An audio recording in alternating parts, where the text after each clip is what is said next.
Hello everyone, welcome back to my channel that is Pallavi talks live. तो हमने start किए C TET के लिए NCERT series.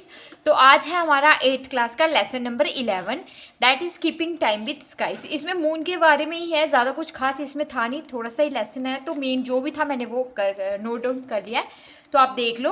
The bright portion of the moon decreases from a full circle to a half circle. आप देखते हो कि पूर्णिमा के टाइम में जो मून होता है वो पूरा ब्राइट होता है, जब पूरा गोल होता है और उसमें जो ब्राइटनेस होती है सबसे ज़्यादा होती है पूर्णिमा में।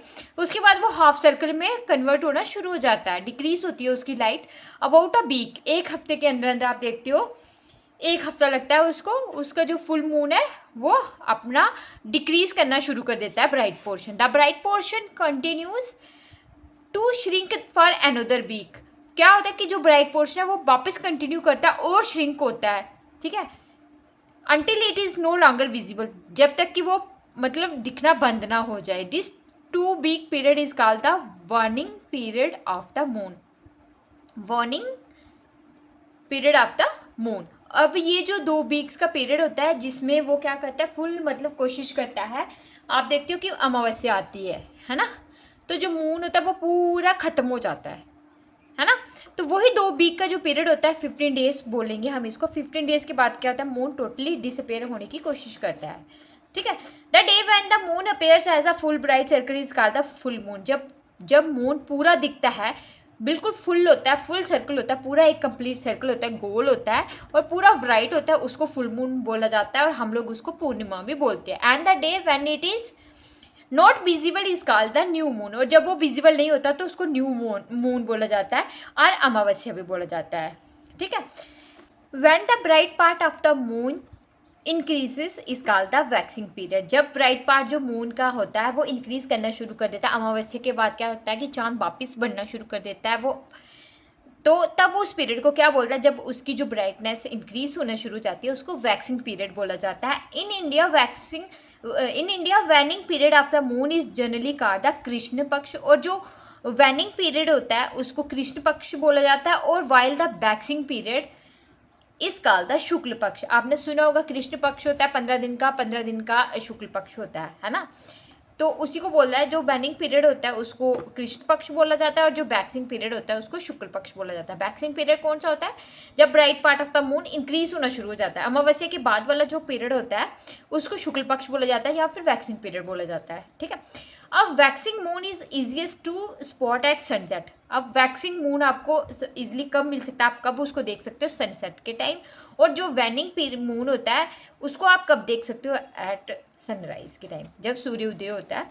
Half of the illuminated portion जिसको गिब्स फेस बोला जाता है, अगर मतलब जो less than half of the illuminated portion हो उसको, एक मिनट दिख रहा है, क्रीसेंट फेस बोला जाता है, ठीक है। जब मतलब जो इल्यूमिनेटेड पोर्शन हो गया, मतलब क्या होता है कि जहाँ से अब मून की अपनी लाइट नहीं होती है, सन उसको लाइट प्रोवाइड करता है, इसलिए मून हमें चमकता हुआ दिखता है। जब सन की एक साइड से लाइट पड़ती है मून पे, तो हाफ जो होता है, हाफ पार्ट, जैसे ये मून है ना, एक मैं यहाँ से डायग्राम से समझा देती हूँ। ये मून है आपके पास, यहाँ से सन की रेस आ रही है ना, तो जो हाफ पोर्शन होगा ये इल्यूमिनेटेड होगा, मतलब आपको जगता हुआ जलता हुआ दिखेगा, मतलब लाइट वाला पार्ट दिखेगा, और यहाँ पे समझ लो अंधेरा दिखेगा, ठीक है। तो इसी को इल्यूमिनेटेड पोर्शन को क्या बोला जाता है, half of the illuminated portion को गिब्स फेस बोला जाता है। और जो लेस देन इसमें से भी मतलब लेस होगा इल्यूमिनेटेड पोर्शन, उसको क्रीसेंट फेस बोला जाएगा, ठीक है। अब ल्यूनर इक्लिप्स क्या होता है, फुल मून और सोलर एक्लिप्स कब होता है, जब न्यू मून बनता है, मतलब पूर्णिमा पे जब होगा तब ल्यूनर एक्लिप्स होगा, और सोलर एक्लिप्स कब होगा, जब न्यू मून बनना शुरू होता है, ठीक है। तो मून जो होता है वो एक साइकिल अपना एक मंथ में कंप्लीट करता है, ठीक है। तो इतने ही है इस लेसन में, ज़्यादा नहीं था। कुछ एक उन्होंने आर्टिफिशियल सैटेलाइट के बारे में दिया हुआ था, और कुछ कैलेंडर वगैरह थे, वो इतना इंपॉर्टेंट नहीं है। और आर्टिफिशियल सैटेलाइट का आपको पता है क्या होते हैं, जो मैन मेड होते हैं। नेचुरल सैटेलाइट हो गया अर्थ का मून, और आर्टिफिशियल सैटेलाइट हो गया जो इंसान ने खुद बनाए होते हैं। क्यों बनाए होते हैं, जैसे कि बाहर आप देखते हो कि सैटेलाइट घूम रहे होते हैं, क्या करते हैं वो, बाहर से हमें बड़ी सारी चीज़ों की इन्फॉर्मेशन देते हैं। अगर कोई बाहर कोई गलत एक्टिविटी हो रही है तो वो सैटेलाइट उसको कवर कर लेता है। अगर किसी को हेल्प की चाहिए तो वो अपनी लोकेशन को कैसे ट्रेस कर सकते हैं हम उसकी लोकेशन को, वो सैटेलाइट की हेल्प से होता है। तो बड़ी सारी हेल्प्स करता है हमारी ये जो आर्टिफिशियल सैटेलाइट्स होते हैं। तो यही था, ज़्यादा कुछ खास नहीं है इसमें, इतना सा ही है।